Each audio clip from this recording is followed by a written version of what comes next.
Well, horror fans, you know that one of our favourite things to do over here at Top 5 Scary Videos is to take some of horror fiction's most awesome fandoms, recombobulate their more terrifying forms, and canonically collide them together into a bright burst of gore and horror awesomeness. It's a very specific hobby, but it's an enjoyable one, nonetheless. Thankfully for us though, we have a fictional vault that we can lock away all of our hypothetical horror-filled creations in, the SCP Foundation, and over two parts of this particular Top 5 Scary list, we've managed to chalk up the terrifying things that are left to be contained. So, let's take a look. Hello horror fans, what's going on, and once again welcome back to the scariest channel on YouTube, Top 5 Scary Videos. As per usual, I'll be your horror host Jack Finch, as today we curiously take a look at the top 5 scary items that should be in the SCP Foundation, part 3. Roll the clip. The boy had a 0.0001% chance of surviving. Yet he did. For the curious amongst you, that clip was from season 5 of the incredibly underrated sci-fi series Fringe, where Captain Windmark demonstrates exactly why he's the terrifying administrator of the Observers. In actual fact, yeah, we should probably put all of the Observers in the SCP Foundation, actually. Yeah, it's decided. Lock them away. Kicking off at number 5, Sutter Kane from In the Mouth of Madness. All done.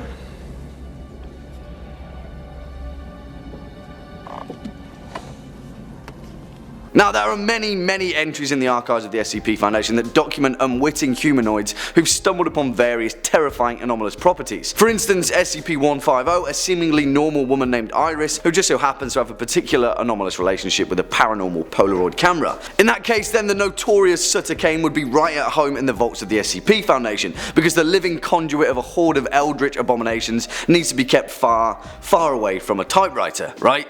Yeah, I'm glad we're all on the same page. As it turns out, in the final events of John Carpenter's incredible apocalyptic trilogy, one of the most existentially terrifying figures in horror fiction was created. Sutter Kane, the final villain of the awesome Lovecraftian-inspired film In the Mouth of Madness, a horror fiction writer that demonstrates the arcane ability to literally write reality itself. As the events of the film play out, it is slowly revealed that Sutter Kane has been keeping the eldritch cosmic void at bay by writing stories about them, but eventually his goal of reaching a godlike level of horror fiction finally comes to fruition, and his works literally take over the planet. Yeah, I don't think I need to say any more, really. The Foundation needs to lock this guy up and keep him far away from any writing utensils. Next up at number 4, the Laser Glass from Oculus. Hello again.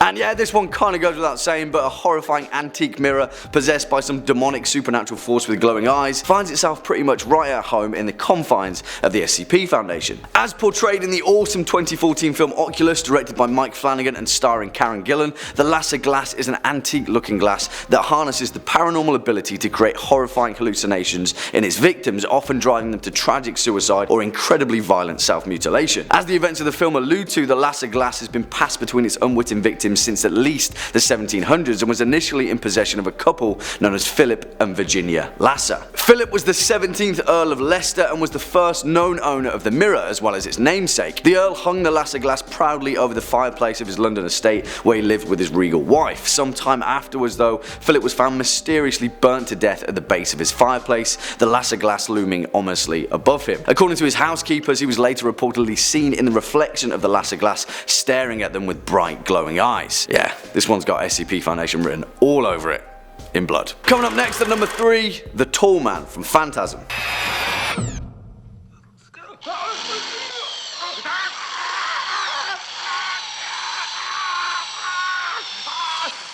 Yeah, and while we're on that point, we better stick the Sentinel Spheres in the Foundation too, as well as the Tall Man's entire Forsaken Planet. For those of you that haven't seen the resounding cult movie success 1979's Phantasm, written and directed by Don Coscarelli, give it a watch, because you'll soon see exactly why we need to lock this guy up, as well as his silver brain-seeking Sentinel Spheres in some deep, dark vault for the rest of eternity. When you really think about it, the Tall Man is typical SCP Foundation material. He always sticks to small, sleepy towns, never drawing too much attention to himself, churning away away with his anomalous designs. So what's his deal? Well, it's believed that the tall man was once a doctor named Jebediah Morningside, a man that lived in the time of the American Civil War that began a series of experiments to bridge the realms of the living and the dead. Well, he managed to stumble upon an interdimensional gateway, and when he returned, he was possessed by an intelligence from another cosmic realm, and his only goal now is to use the dead on Earth as fuel for his alien overlordship. Now he travels from town to town, setting up funeral homes, digging up the recently buried as he goes, in an effort to create a galactic army of the dead that travels through time and space. Yeah, I guess he'd be buddies with SCP-049. I guess. Next up at our number 2 spot, the Shimmer from Annihilation. What is it? I don't know.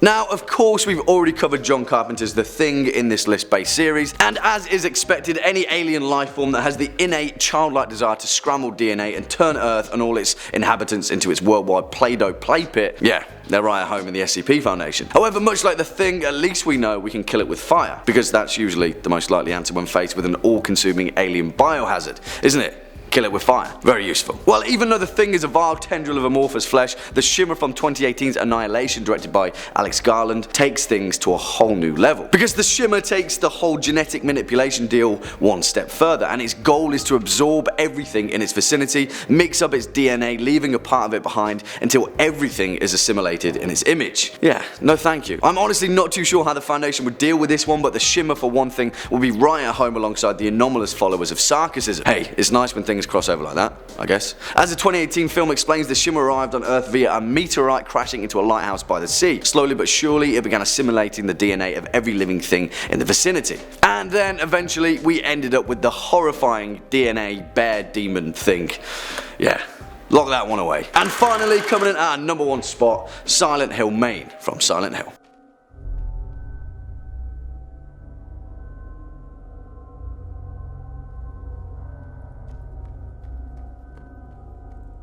Of course, because in all seriousness, I could foresee an entire SCP series based around a town similar to Silent Hill, much like the events of SCP-2480 and the ancient Bodfowl Manor. Although the cinematic depiction of Silent Hill is actually set in West Virginia, the original video game series version of Maine, New England, is just cooler, right? Now, there are many different explanations for the origins of Silent Hill. None of them are actually verified. At first, it was suggested the town was built on an ancient burial ground, it was some anomalous portal to hell, but whatever the truth, the town has witnessed countless occultist activities throughout its history. And, well, whenever you've got an order of cultists in town, it's never good for business. The demonic power of Silent Hill gradually amassed over the centuries, but it wasn't until the immolation of Alessa Gillespie that it reached its full anomalous strength, forever becoming a tainted place that would shift between worlds, fog worlds, other worlds, and our earthly plane, calling out to people with darkness in their hearts to come and pay a visit to Pyramid Head and all of his buddies. Yeah, I don't really need to say much more about Silent Hill being in the SCP Foundation. In fact, we should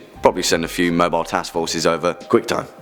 It's about damn time. Well, there we have it, horror fans, our list for the top 5 scary items that should be in the SCP Foundation, part 3. What do you guys think? Are we still missing a few? Let us know your thoughts in the comment section down below. Also, I'd just like to give a quick shout out to Michael Cooley, Rich Johnson, and Carlos Girardo for some of your awesome suggestions from the previous video.